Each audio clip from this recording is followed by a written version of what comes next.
Well, for the last year and a half here on HBO, we've been covering the rise of Kelly Pavlik, and central to that story, the romance between Pavlik and his struggling Rust Belt hometown, a haven for boxing greatness in the past, Youngstown, Ohio. Within that story, there's an individual tale which reflects something we so commonly see in all sports, and that is the benevolent souls which beat in the hearts of so many great athletes. I don't feel like a hero, but it's something that you're just put on you, though. I just went in like every other person works a job. Down goes Jermaine. There's a brand new middleweight champion. He's from Youngstown, Ohio. People are excited. They have something to cheer for, and you know, we're winning. Youngstown's back on the map again. These are all hard-working people, and that's what they like to see. You remember me from Tab School? Yes, I do.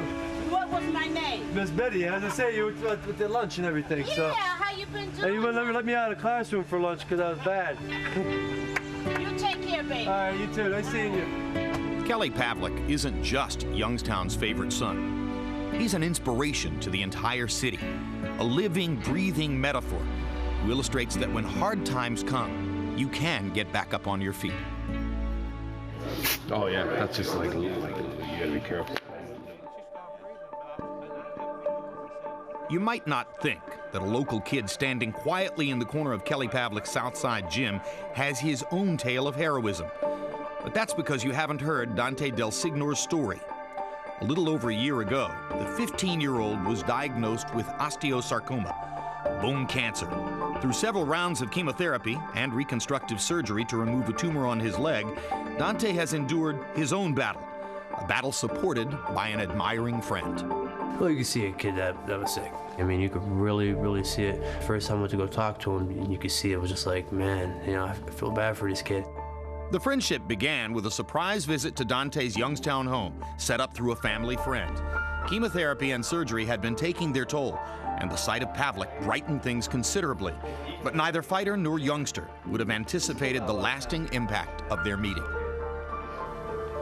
Sometimes a father and mother reaches out all they could, and they can't put a smile on your kid's face. But yet, if you find the right person, they could. And Kelly Pavlik, I'm telling you, he's got a lot of heart. Whenever you were a kid, you dreamt about meeting someone or like something that could happen to you, and then it actually happened. It was like a dream to me. We got there and he was just had a smile.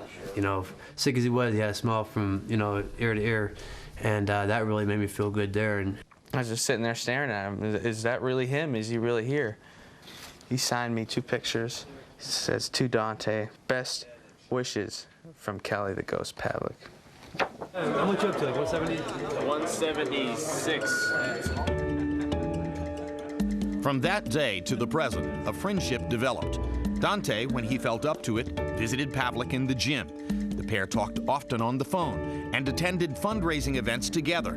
By the night of September 29, Pavlik's first bout with Jermaine Taylor, the fighter had both a dedicated fan and a new role model of resolve. Before that fight, he was worried about me. It made me feel that at one point I was more important than the whole world to someone. It made me forget how sick I really was. And here's a kid that never gave up, you know, never stopped, and always had a smile on his face, was always in a good mood, wasn't pouting about anything, and he was going through more than anybody. Taylor suddenly gets Pavlik in big trouble.